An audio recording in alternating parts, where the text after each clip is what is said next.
तो आईएएस और PCS exam में उत्तर लेखन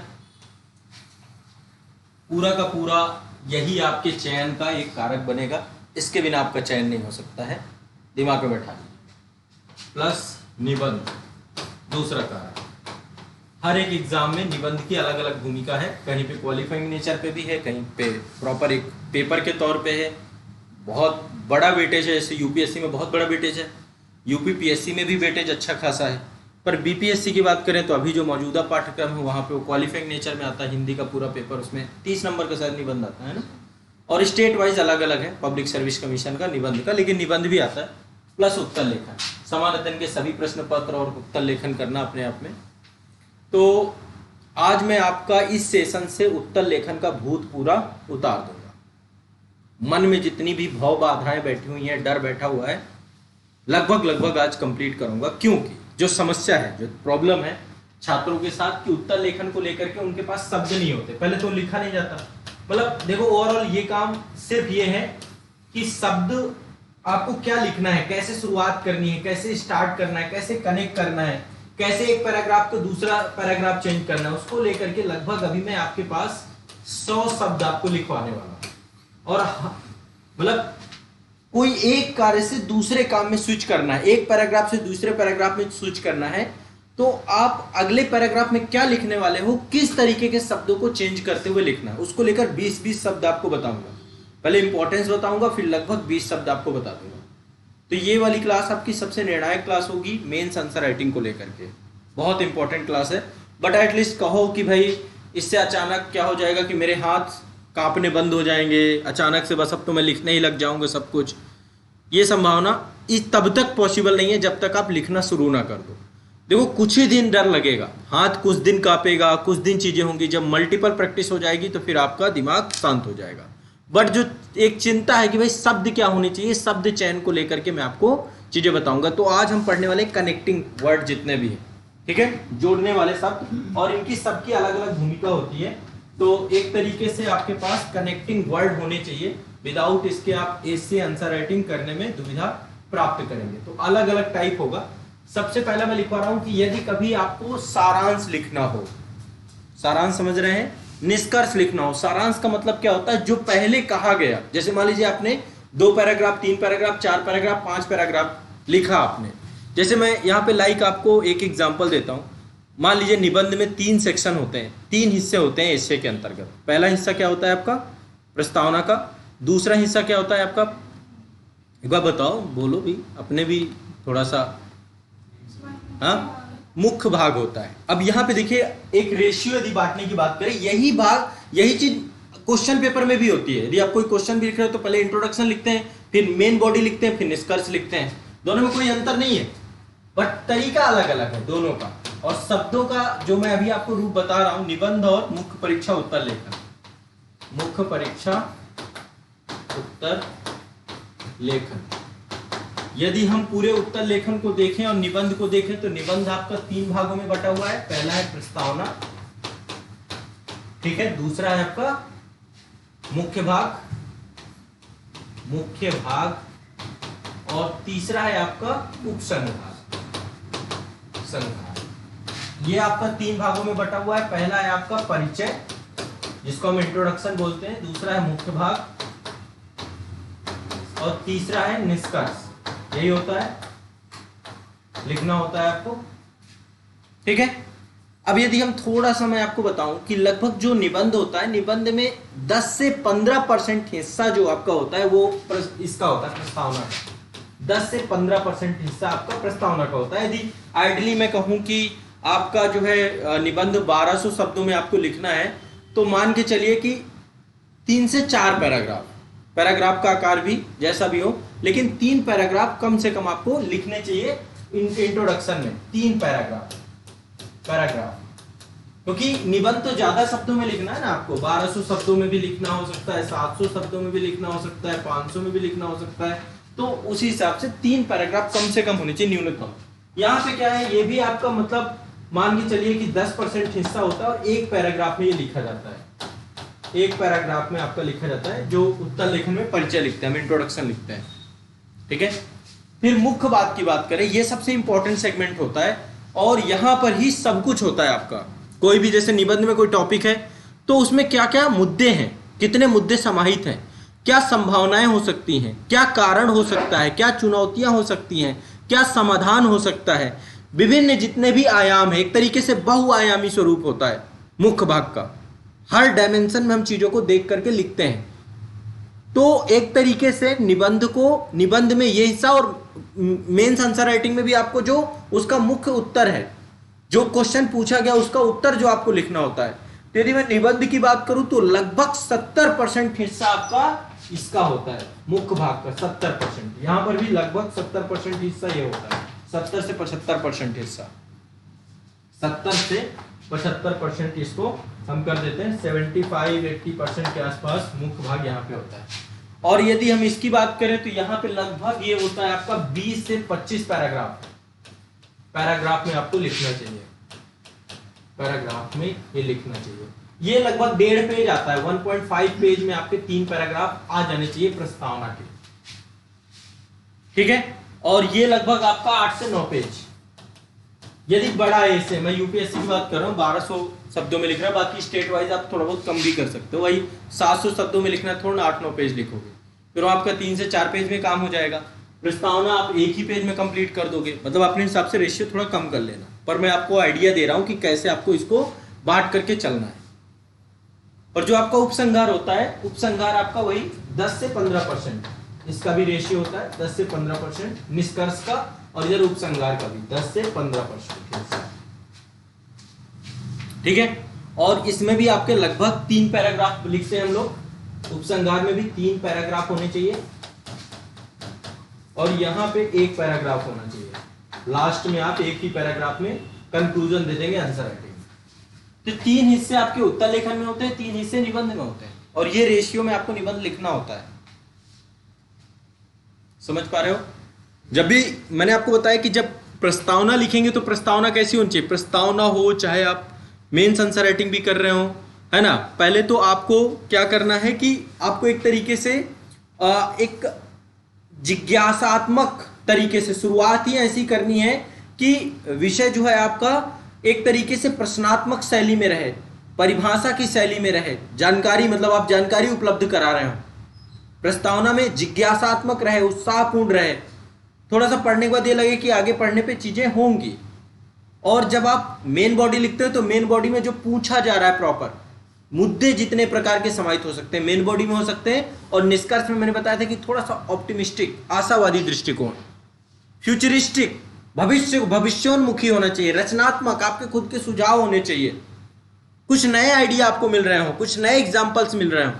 अब दोनों का अलग अलग तरीका है, निबंध लिखने का तरीका अलग है ना। निबंध को थोड़ा सा लिखने से पहले कि जब हम प्रस्तावना लिखते हैं तो कभी कोई कहानी से शुरुआत कर रहे हैं, कोई कविता से शुरुआत कर रहे हैं, कोटेशन से शुरुआत कर रहे हैं, डेटा से भी शुरुआत की जा सकती है, इंडेक्स से भी शुरुआत की जा सकती है, प्रश्नात्मक शैली से भी शुरू किया जा सकता है। पर आंसर राइटिंग में ये नहीं होता है। आंसर राइटिंग में आपको यह है कि एटलीस्ट जो मेन टॉपिक है उसका मेन थीम है, पहले क्वेश्चन पढ़ने के बाद थीम समझनी पड़ती, कितने थीम है इसमें, 2 थीम है, 3 थीम है, और थीम को समझने के बाद आपको आंसर राइटिंग करना होता है। निबंध में ऐसा नहीं है, निबंध में टॉपिक लिखा है, आपको पहले तो टॉपिक समझ में आना चाहिए, पहले एक आपको फ्रेमवर्क क्रिएट करना चाहिए। हमेशा निबंध लिखने से पहले एक रफ कार्य करना होता है, दिया होता है आपकी जो कॉपी मिलेगी आपको क्वेश्चन पेपर, उसमें पीछे रफ कार्य होता है, उसमें एक फ्रेमवर्क तैयार करते हैं, थोड़ा सा देखने का प्रयास करते हैं कि ब्रीफ ब्रेन स्टॉर्मिंग जिसमें मैंने आपको सिखाया है, सोचना सीखें, सोचते कैसे हैं, पहले सोच लो 10, 15, 20 पॉइंट में। कितना टाइम लगता है, कितने आप लोग 5-5 मिनट में 20-20, 15-15, 25-25 पॉइंट सोच पा रहे हो, और एक बार थोड़ा सा तैयारी करके जाओगे तो आप और अच्छे सोच पाओगे वहाँ पे। तो विषय का विखंडन करते हैं हम लोग, पहले फ्रेमवर्क क्रिएट करते हैं, और यहाँ पे भी आंसर राइटिंग में जो थीम है पहले इंट्रोडक्शन में उसको बता देना है, फिर जो क्वेश्चन पूछा गया उसका आंसर बता देना है, और इसके बाद फिर निष्कर्ष में थोड़ा सा ऑप्टिमिस्टिक, आशावादी, सकारात्मक, थोड़ा नकारात्मक नहीं होना चाहिए आपका रवैया, ठीक है। तो ये तो एक रफली है। और अब जो है मैं आपको यहाँ पे कि क्या कनेक्टिंग वर्ड होने चाहिए आपके, अलग अलग करके मैं लिखवाता जाऊंगा, फिर कनेक्टिंग वर्ड आपको सारे के सारे याद करने हैं, और इनका यूज करेंगे जब हम लोग कभी भी आंसर राइटिंग करेंगे, इनका यूज करेंगे हम जब कभी निबंध लेखन करेंगे, ठीक है। चलिए, तो पहला है, यदि हम कभी सारांश लिखते हैं, मान लीजिए आपने 3-4 पैराग्राफ लिखा और फिर उसको समअप करना होता है ना, सारांश लिखना होता है तो कैसे शब्दों का प्रयोग करेंगे। तो सबसे पहला लिखिए कनेक्टिंग वर्ड में पहला कि यदि सारांश लिखना हो हमें, यदि हमें किसी चीज का सारांश लिखना हो, सारांश मतलब जो पहले कहा गया है उसे सारांशित करना हो, उसे कम शब्दों में करना हो। जो पहले कहा गया, हमने किसी एक टॉपिक के बारे में 3, 4, 5, 6 शब्द लिख डाले, पैराग्राफ लिख डाले, फिर हम उसको सारांश करना हो तो कैसे शुरू करेंगे। ठीक है, एक तो आप शुरुआत कर सकते हैं कि सब बातों पर विचार करने के उपरांत लिखा जा सकता है। तो एक यहां से स्टार्ट कर सकते हैं, जो आपने बोल रखी सारी बातें कि जो मैंने अभी तक कहा, सब बातों पर विचार करने के उपरांत, या केवल इतना लिखो सब बातों पर विचार, है ना, विचारोपरांत। एक तो ये शब्द यूज किया जा सकता है। एक और आप शब्द यूज करते हो सारांश में, कुल मिलाकर, नहीं बोलते कुल मिलाकर निष्कर्ष इतना ही है, तो एक शब्द और लिख लो, कुल मिलाकर। समझ में आ रहा है ना। अब जहां पे नहीं है बताना। अगला शब्द और क्या क्या हो सकता है, कुछ आप लोग भी सजेस्ट करो मुझे। बहुत उपरोक्त शब्द भी यूज करते हो आप लोग। उपरोक्त मतलब ऊपर लिखा हुआ है ना, या फिर ये लिख लो जैसा कि लिखा गया है। कई बार क्या होता है कि कोई कोटेशन लिख दिया, कुछ भी लिख दिया, तो आप ऐसे भी शुरू कर सकते हो लाइन चेंज करके कि जैसा कि लिखा गया है। कहां लिखा गया, ऊपर लिखा गया, जैसा कि लिखा गया है, जैसा कि ऊपर दिखाया गया है, ये भी शब्द से का प्रयोग कर सकते हो। जैसा कि ऊपर दिखाया गया है, जैसा कि आप देख सकते हैं, आप उन्हीं के ऊपर डाल दीजिए कि आप देख सकते हैं, ऊपर लिखा हुआ है जैसा कि आप देख सकते हैं। एक और शब्द प्रयोग कर सकते हैं सब मिलाकर के, एक है तो कुल मिलाकर, एक है सब मिलाकर, ये भी शब्द का प्रयोग कर सकते हैं। एक और हो सकता, एक शब्द और हो सकता है अंततः, अंततः, निष्कर्ष के तौर पर, निष्कर्ष के तौर पर यह कहा जा सकता है ना, निष्कर्ष के तौर पर।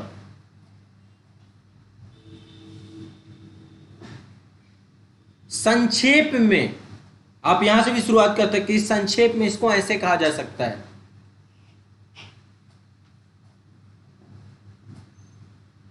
क्लियर है।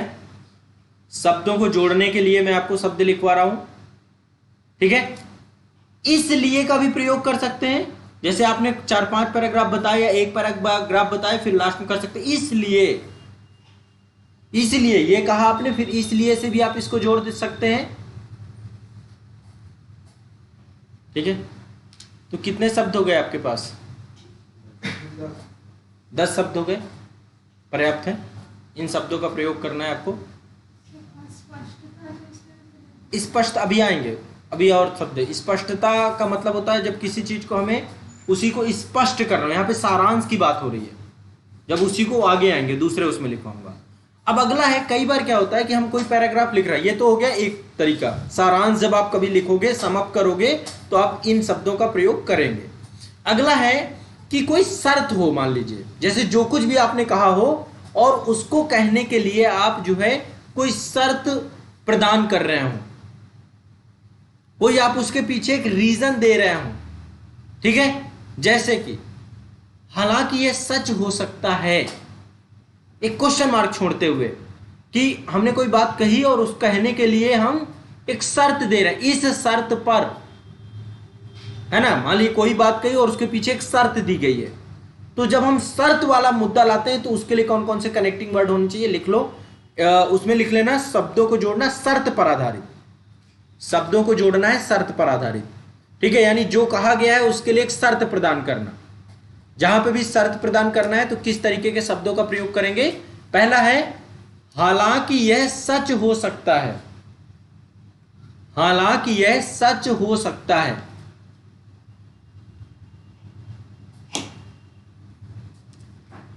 अगला है मान लें कि, मान लें कि,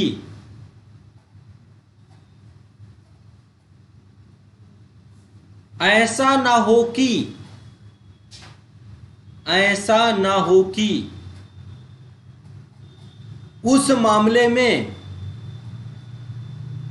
अगला है उस मामले में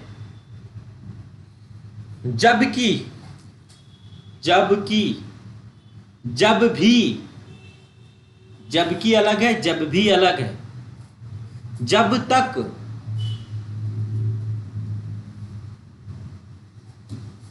इस शर्त पर, ये लिख लिया है क्या, इस शर्त पर कि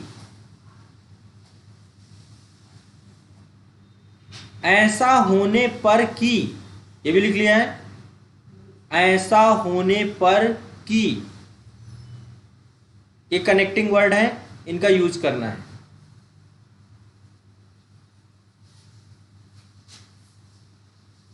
कितने हो गए टोटल?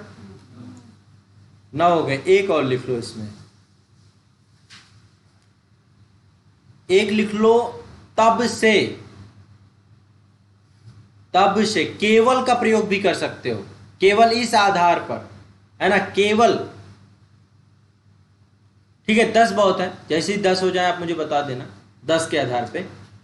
अगला है आपका, जैसे तुलना करते हैं आप दो चीजों को, ठीक है, कि चीजें समान हैं, ये दिखा दो कि जैसे ये है, जैसे तुलना करें ना कि कोई भी चीज एक जैसी है, मान लो ये चीज और ये चीज एक जैसी है, तो जब हम तुलना करते हैं तब क्या हम किन शब्दों का प्रयोग करते हैं? तो लिख लीजिए आगे, शब्दों को जोड़ना तुलना के लिए। तुलना के लिए यानी कि यह दिखाने के लिए कि चीजें एक जैसी हैं, एक समान है, उनके लिए कनेक्टिंग वर्ड क्या यूज करेंगे? जैसे कि तदानुसार, तदानुसार, जैसे कि समान रूप से, समान रूप से, जैसे कि बिल्कुल इसके जैसा, मतलब ये क्या, तुलनात्मक रूप से एक जैसा दिखाना है। नेक्स्ट है समान तरीके से, समान तरीके से,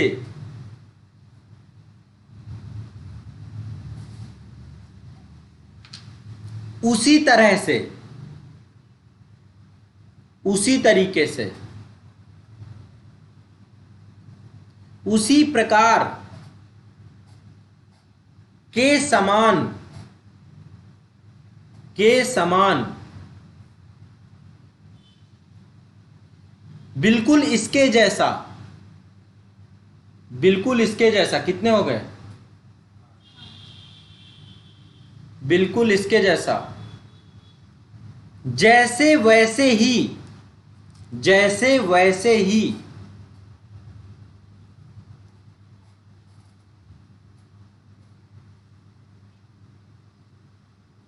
बराबर, बराबर शब्द का भी प्रयोग कर सकते हैं हम, इसके बराबर, है ना। तो ये है, जब आप तुलना करोगे तो तुलना करते समय शब्द आपको चाहिए तो आप यूज कर सकते हैं। एक है कि चीजें एक दूसरे से अलग कैसे हैं, एक तो है कि एक जैसा दिखाना है हमें। तुलना दो प्रकार की होती है, कि हम बताते हैं कि ये इसी जैसा है, जैसे कहते हैं राम शाम जैसा ही है ना। कोई फल खा रहे हो तो आप कह रहे हो इसका स्वाद वैसा ही है, कोई चीज देख रहे हो, अरे ये तो वैसा ही है जैसा मैं पहले यूज कर रहा हूँ, कपड़े देख रहे हो, ऐसी ऐसी ड्रेस मेरे पास है। तो इसके लिए एक है कि इससे अलग चीज, जो कुछ भी तुलना मतलब अलग दिखाने के लिए, जिसको बोलते हैं कंट्रास्ट। कंट्रास्ट मतलब समझते हैं, आज के टाइम पे कंट्रास्ट बहुत चलता है ना। पता चला नीले रंग की पैंट है और ऊपर पूरा हरा काला बैगनी कोई अलग ही कलर है, कंट्रास्ट कहते, कंट्रास्ट चल रहा है। कंट्रास्ट मतलब उभार के बाहर आना, अलग दिखना, बिल्कुल भिन्न दिखाई देना। ठीक है, फैशन के नाम पे देखते हो ना, सब पागल हुए पड़े हैं, पता नहीं क्या पहने, कैसा सब कंट्रास्ट है।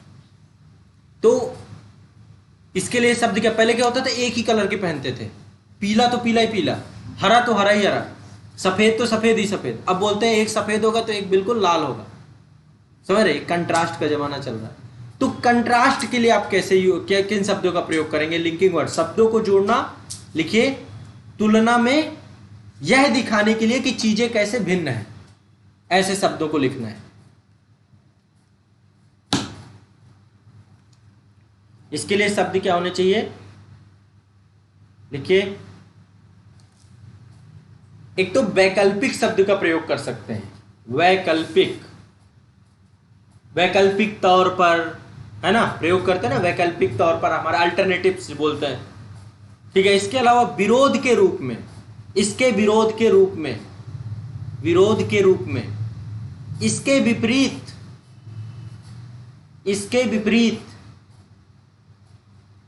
दूसरी ओर शब्द का प्रयोग करते हैं हम लोग, दूसरी ओर कहते हैं, दूसरी ओर ये भी देखना पड़ेगा हमें, दूसरी ओर विपक्ष में, विपक्ष में हालांकि, कहते ना हालांकि, हालांकि भी आपका कंट्रास्ट के लिए है, भिन्नता दिखाने के लिए है। से भिन्न, अगला शब्द है से भिन्न।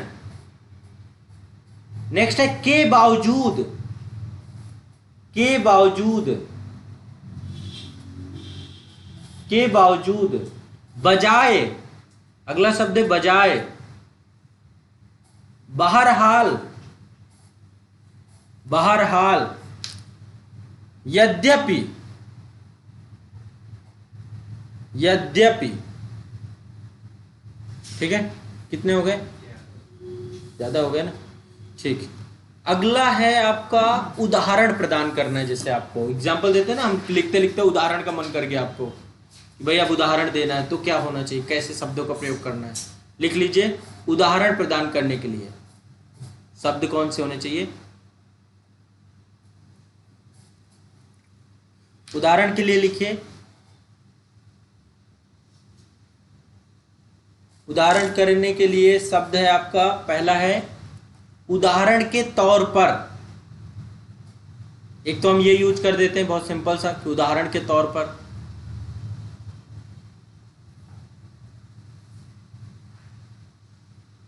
एक है इस दशा में, इस दशा में, इस दशा में हम कुछ उदाहरण लिख सकते हैं। जैसा कि, जैसा कि शब्द प्रयोग कर सकते हैं।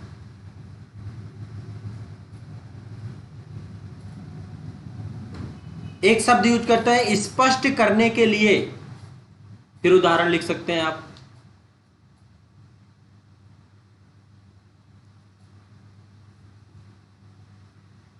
इसका प्रमाण, यह शब्द का प्रयोग कर सकते हैं।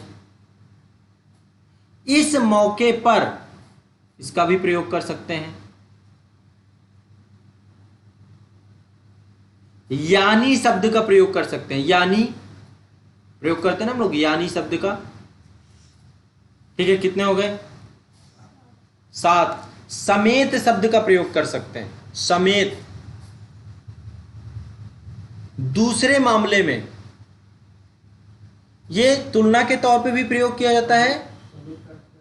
समेत का मतलब भी है कि जो उदाहरण के तौर पे इसका प्रयोग करते हैं कि इसके समेत, इसके समेत मतलब इसके जैसे, फिर उदाहरण, ऐसे ऐसे बहुत सारे उदाहरण हैं। उदाहरण का मतलब क्या होता है? उदाहरण का मतलब होता है कि जो आपने बताया उसके जैसी घटनाओं का जिक्र करना ही एग्जाम्पल है। उदाहरण का मतलब एक जैसे महान व्यक्तित्व की बात करें कि महान पर्सनालिटी, तुरंत एपीजे अब्दुल कलाम, उदाहरण प्रस्तुत कर दिया उन्होंने। समझ रहे हैं? सत्य अहिंसा की बात आती, तुरंत महात्मा गांधी आके खड़े हो जाते हैं। उन्होंने क्या किया? सत्य अहिंसा का उदाहरण है, वो एग्जाम्पल है। तो उदाहरण उसी के जैसा होता है, उदाहरण विपरीत नहीं हो सकता है। समझ रहे हैं? बच्चा, नाम है शांति स्वरूप और काम है अशांति वाला। समझ रहे हैं? नाम है निर्भय और उससे ज्यादा भयभीत कोई नहीं होता है। तो बिल्ली बोल दी तो घर के बाद छिप के लिए देखे भाग गए। उदाहरण मतलब जैसे आप हो वैसे ही आप। ठीक है, तो एग्जाम्पल एक जैसी चीज को दिखाने का प्रयास करता है। ठीक, तात्पर्य, हाँ तात्पर्य से भी जोड़ सकते हैं इसको। ठीक है, इसका तात्पर्य। ठीक है, तो ये आपका हो गया उदाहरण से जुड़े हुए। नेक्स्ट अगला कर लीजिए। अगला है कारण। यदि कहीं पे दिख देना हो, कारण प्रदान करना हो, जो कुछ भी आपने कहा अब उसके लिए कारण आपको देना हो, तो कारण के लिए क्या क्या चीजें होती हैं? इसे ध्यान में रखकर, इसे ध्यान में रखकर मतलब पीछे रीजन देना है, तर्क देना है, तो आप ऐसे जोड़ देंगे। आप इस दृष्टिकोण से,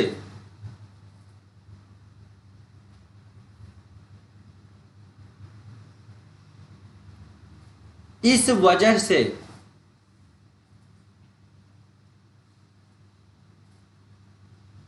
मान ले कि, मान लेकर के, मान ले कि, इस मंशा से, इस मंशा से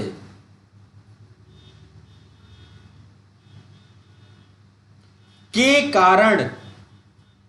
कारण नेक्स्ट है वास्तव में। अब ये जब आप सेंटेंस बनाएंगे, आप देख रहे हो आप क्या लिख रहे हो, तो आप इनमें से कोई भी शब्द चुनिएगा जो आपको बेहतर लगे। ये शुरुआत में अभ्यास करना पड़ेगा, फिर आपके अभ्यास में आ जाएंगे।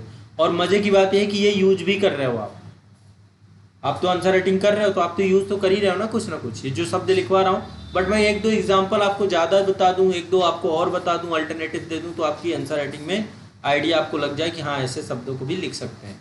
कितने हो गए टोटल? 7 हो गए आपके। एक और लिख लीजिए, इसे ध्यान में रखकर। हो गया क्या ये? हाँ, ताकि से भी आप कारण बदल सकते हैं।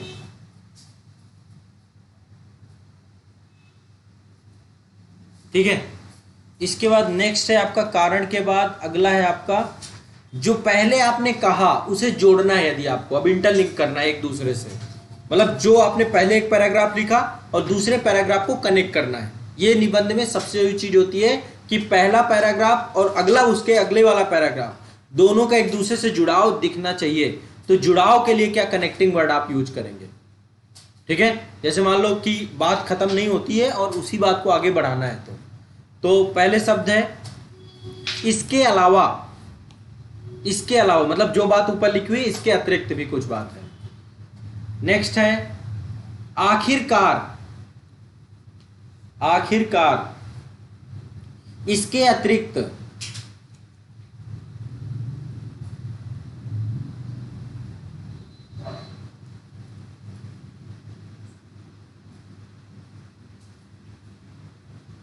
नेक्स्ट है उसी अंदाज में।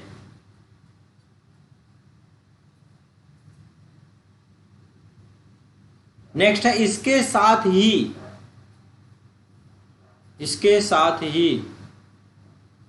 नेक्स्ट है आगे।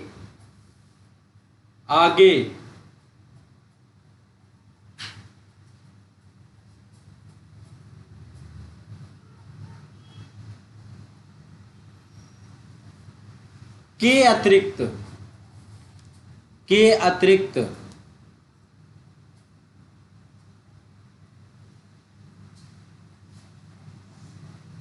केवल इतना ही नहीं बल्कि यह भी। उसी अंदाज में।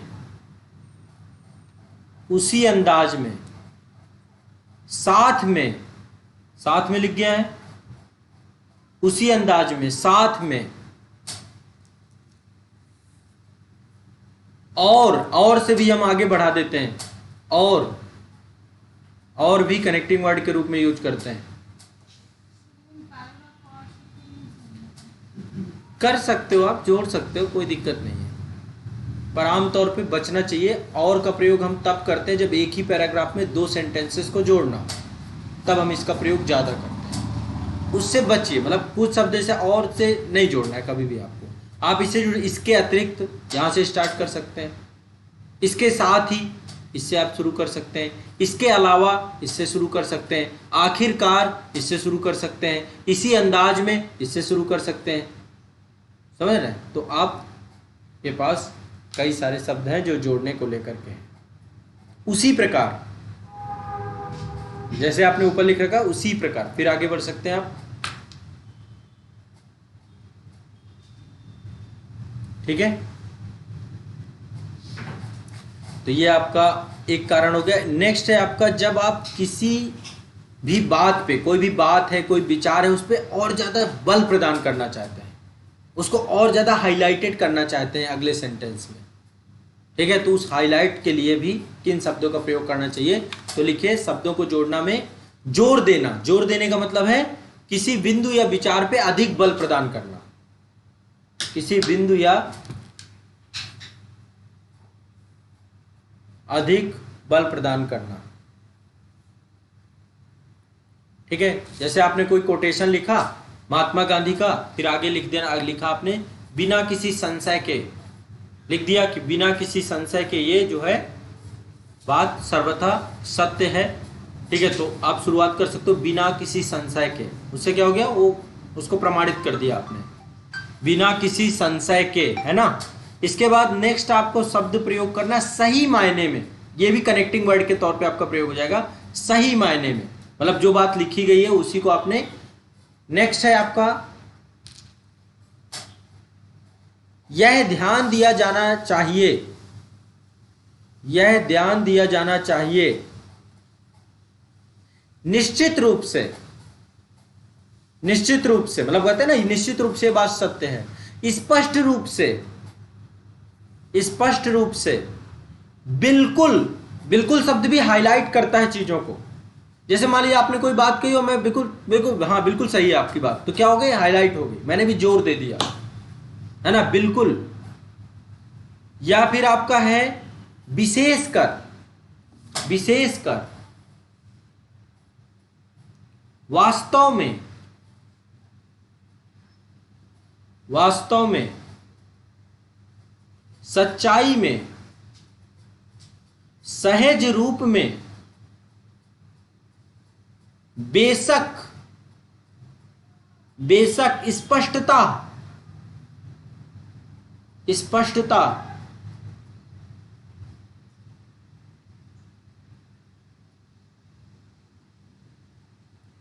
विस्तार से। ठीक है, ये सब आपके, जब आप किसी भी बिंदु को ज्यादा बल प्रदान करेंगे तब आपको इसे लिखना है। नेक्स्ट है, जो कुछ भी आपने कहा जब उसका परिणाम लिखना हो, रिजल्ट लिखना हो आपको, ठीक है, रिजल्ट लिखने के लिए, परिणाम लिखने के, कि अब इसका परिणाम ये बन सकता है। ठीक है, तो लिखिए, शब्दों को जोड़ना है परिणाम, परिणाम मतलब जो कहा गया है या जो हुआ है उसका परिणाम प्रदान करने के लिए। तो इसके लिए शब्द प्रयोग कर सकते हैं नतीजतन, नतीजतन, परिणाम स्वरूप, तदनुसार,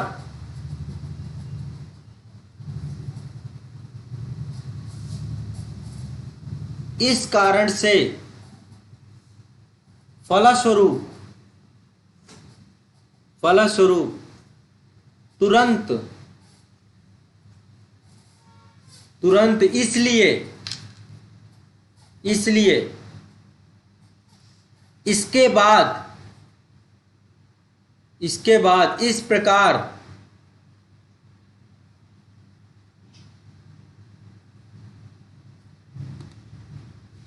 इसके बाद।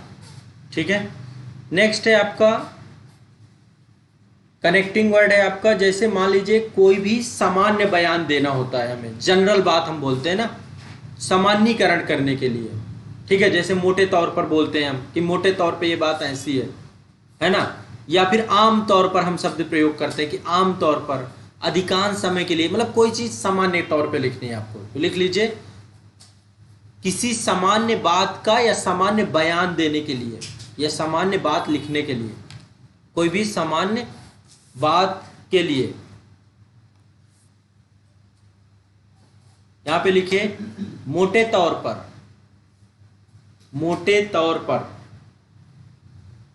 आम तौर पर, मोटे तौर पर, आम तौर पर, अधिकांश समय के लिए, सामान्य तौर पर, बोलते हैं ना सामान्य तौर पर।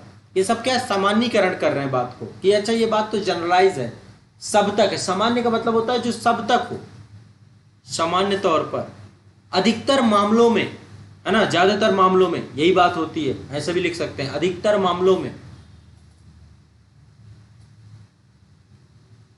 कुल मिलाकर,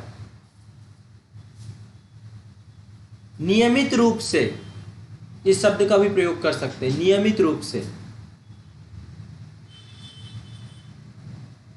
अक्सर, मतलब बोलते हैं ना मेरे साथ अक्सर ऐसा होता है। तो जो चीज जनरल है, नियमित रूप से, जो रेगुलर हो रही है। अब जैसे सूरज है, आप देखते हो पूरब से ही उगता है, हमेशा उगता है, तो ये सामान्य सी बात है, विशेष बात है क्या ये? सामान्य तो है। अब मान लो कभी सूरज ऐसा हो जाए कि वो उत्तर से निकलने लग जाए, तो विशेष बात हो गई है, समझ रहे हो? सामान्य मतलब अब जैसे आप हो, डेली 8 बजे सो के उठ रहे हो, कभी 4 बजे उठ गए, विशेष बात हो गई। समझ रहे? विशेष और सामान्य का मतलब है, सामान्य का मतलब जो रेगुलर घट रहा है, जो रेगुलर हो रहा है, ये सामान्य बात। विशेष बात का जो कभी हुआ, जो कभी होगा, ये विशेष बात। तो जब सामान्य बात को लिए इस तरीके के शब्दों का हम प्रयोग करते हैं। ठीक है। अगला है जब हम विकल्प देते हैं, कई बार अल्टरनेटिव से देते हैं, जो कहा हमने उसका विकल्प देना हो हमें। ठीक है। तो विकल्प के तौर पर किन शब्दों का प्रयोग करेंगे विकल्प देने के लिए? रीस्टेटमेंट बोलते हैं इसको, जो पहले कहा गया है उसके विकल्प को व्यक्त करने के लिए इसमें शब्द का प्रयोग करते हैं वैकल्पिक, बोलते हैं ना वैकल्पिक तौर पर, वैकल्पिक। दूसरे शब्दों में, सरल भाषा में, सरल भाषा भी क्या होती है? जो मैंने मान लीजिए कोई बहुत क्लिष्ट भाषा में आपको बताया, फिर उसी को आसान करके बता दिया, तो विकल्प है। सरल भाषा में, आसान शब्दों में, आसान शब्दों में, संक्षेप में, जो सारांश वाले भी बहुत सारे शब्द यहां पर आएंगे,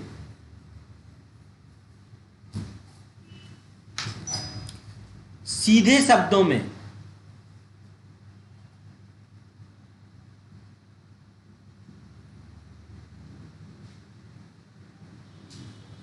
सीधे शब्दों में।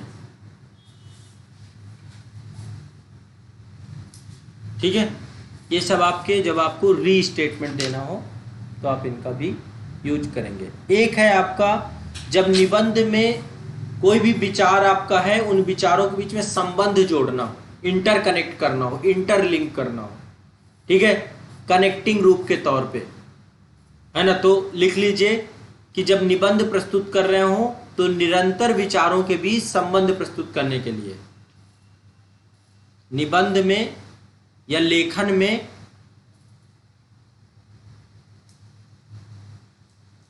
प्रस्तुत विचारों को निरंतर करने के लिए या उनके बीच में संबंध स्थापित करने के लिए, निरंतर विचारों के बीच संबंध स्थापित करने के लिए, इसके लिए शब्द है इसके संबंध में, इसके संबंध में, के साथ संबंध, के साथ संबंध। यह तथ्य है कि, अगला है यह तथ्य है कि।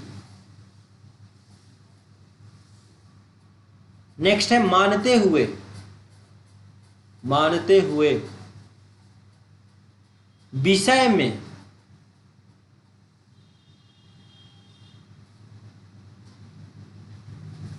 से संबंधित, से संबंधित, मामले में, से संबंधित मामले में,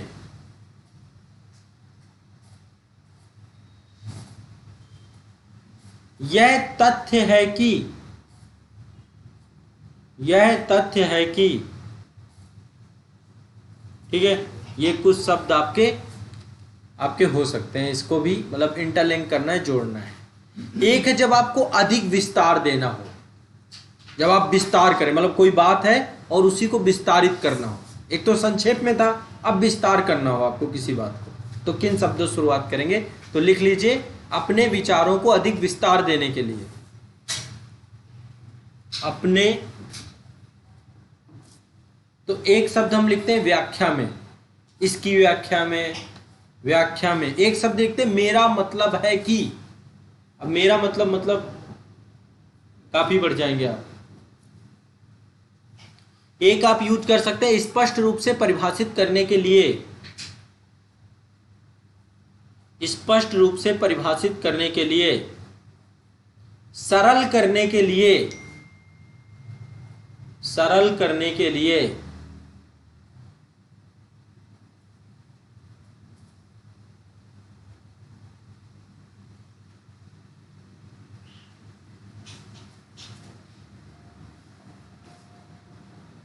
ठीक है। सीधे शब्दों में, सीधे शब्दों में, ठीक है, इन शब्दों का प्रयोग हम करेंगे। अब है यदि मान लीजिए कहीं पे आपको लोकेशन दिखानी हो, स्पष्ट करना हो, कोई स्थानिक क्रम दिखाना हो, जैसे हम कई सारे स्थानिक क्रम का मतलब कि जैसे चारों ओर सराउंडिंग, जब चारों ओर की बात हो, ऊपर की बात हो, आसपास की बात हो, बाईं ओर, दाईं ओर, नीचे, शीर्ष, है ना, तो ये सब क्या दिखाते हैं आपके एक तरीके से स्पेस और लोकेशन को दिखाते हैं। तो लिख लीजिए स्थानिक क्रम को दिखाने के लिए, स्थानिक क्रम को दिखाने के लिए, स्थानिक क्रम को दिखाने के लिए। कभी गाड़ी में आप बैठे हो तो गाड़ी में जब पीछे आप बैठे हैं ना, आगे ड्राइवर चला रहा है, पूछता है सर कहाँ जाना है, आप बोलो बस चले चलो इधर चलना है, इधर उधर नहीं उसे समझ में आता है ना, उसको लेफ्ट राइट आपको बताना पड़ेगा लोकेशन। तो आप भी जब लिखिए तो लिखते समय लोकेशन स्पष्ट करिए, यदि कहीं पे लोकेशन आ रहे हैं, स्थानिक क्रम आ रहा है, ठीक है। लिखिए शब्द कौन कौन से, पहला है आर पार, आर पार, दूसरा है चारों ओर, तीसरा है पास ही, पास ही, नेक्स्ट है शीर्ष पर,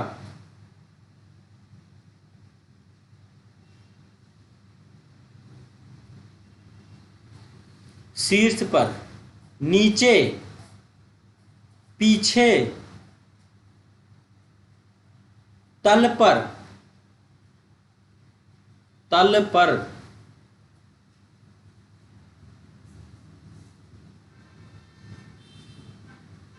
ठीक है। ये सब आपके लोकेशन वाले शब्द हैं, ठीक है। स्पष्ट वहां पर भी आपको करना चाहिए, स्पष्ट बहुत जरूरी चीज़ है, विदाउट स्पष्ट किए आप वहां पे कोई भी सेंटेंस नहीं लिखेंगे। तो अभी देखिए काफ़ी सारे मैंने यहाँ ये लिखवा दिए, अभी आपको और भी आगे कुछ मैं लिखवा दूंगा। कितने हो गए होंगे टोटल, कितने टाइप के लिख गए अभी? 13 टाइप के, 130 तो हो ही गए। 14 टाइप, 140। मजाक बना रखा है आप लोगों ने।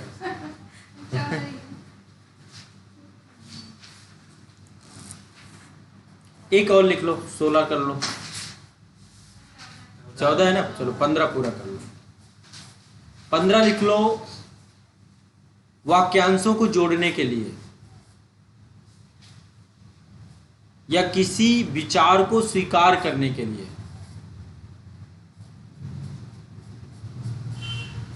ठीक है। शब्द लिखे इसमें, जैसे कि आशा से, आशा से, फिर भी, बावजूद, भले ही,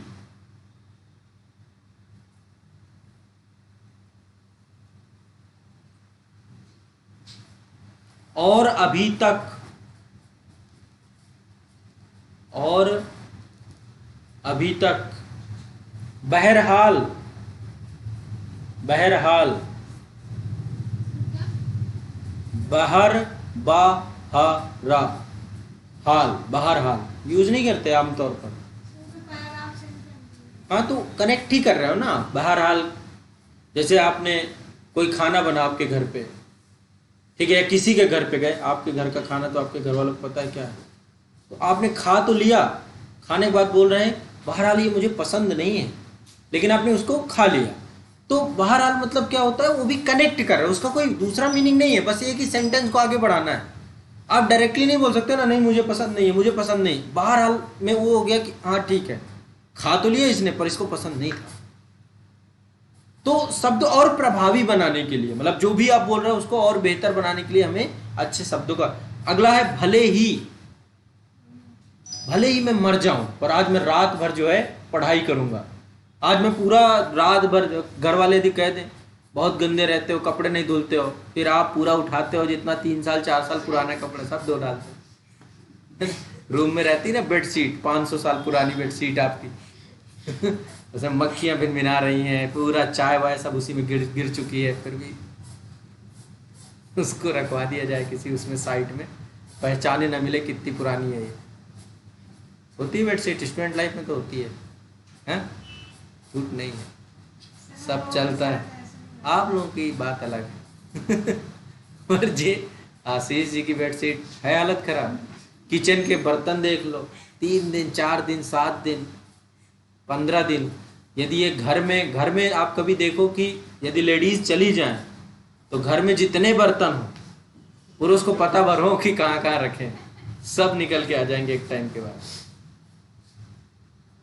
समझ रहे? तो कहने का मतलब भले ही शब्द मतलब ये भी जोड़ने का ही है कि भले ही मेरे साथ कुछ भी हो जाए पर मैं करूंगा, ये हम शब्द यूज करते हैं ना। फिर भी शब्द का प्रयोग करते हैं, है ना, बावजूद शब्द का प्रयोग करते हैं। एक हद तक तो मैं सह सकता हूं, इसके बाद मेरा सीमा पार हो जाएगा। बोलते हैं ना कि सीमा मत पार कर लेना। अब पानी सर के ऊपर जा चुका है, ठीक है, तो ये सब कनेक्टिंग वर्ड के अंतर्गत यदि आप किसी भी एक उसको जोड़ रहे हैं तो आप यूज कर सकते हैं। ठीक है, ये लगभग आपके हो गए, पर्याप्त हैं। अब यूज करिए, कुछ और इकट्ठे करिए। अब आपको एक आइडिया लग गया होगा कि हमारे पास कनेक्टिंग वर्ड अच्छे होने चाहिए, तो आप इकट्ठे करिए। शब्द विलोम, अब वोकैबुलरी हिंदी पढ़ेंगे, हिंदी व्याकरण, अब बहुत शब्द मिलेंगे आपको, मज़ेदार लगेगा यार, ये उर्दू का शब्द डाल दूँ तो और जान आ जाए मेरे लेखन में, मेरे बोलने में बहुत अच्छा लग जाए। तो धीरे धीरे अब अपना समुद्र बढ़ाइए शब्दों का। जितने अच्छे शब्द आपके पास होते जाएंगे, आपकी भाषा लेखन में और बोलने में प्रभावी होती जाएगी। तो ये कनेक्टिंग वर्ड का था। अब जो नेक्स्ट क्लास होगी आपकी, उसमें मैं निबंध स्टार्ट करूँगा कि निबंध को कैसे आपको लेखन करना है, निबंध पे कैसे काम शुरू करना है। ठीक है, बेसिक है अभी।